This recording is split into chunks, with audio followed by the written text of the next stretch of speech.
Հանդիսավոր կերպով երդվում է ազնվիրաբար ծառայել հայրենիքին, Հայաստանի Հանրապետությանը և հանուն նրա չխնայել կյանքս, ենթարկվել Հայաստանի Հանրապետության սահմանադրությանը և օրենքներին, անվերապահորեն կատարել հրամանատարներիս հրամանը, պահպանել ռազմական գաղտնիքը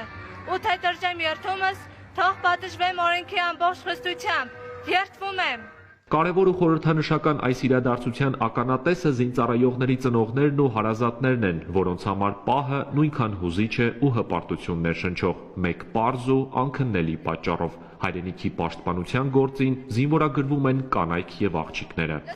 Կապ չունի, աղջիկ, տղա, մենք պետքա բոլորս ծառայենք, մեր հայրենիքի համար ինչ-որ մի հատ բան անենք։ Շատ լավ եմ ծառայելու, հայրենիքիս համար արժանի զավակ եմ լինելու։ Շատ հուզված եմ, որ իմ աղջիկը անցել է ծառայության, շատ ուրախ, ոգևորված, հպարտ,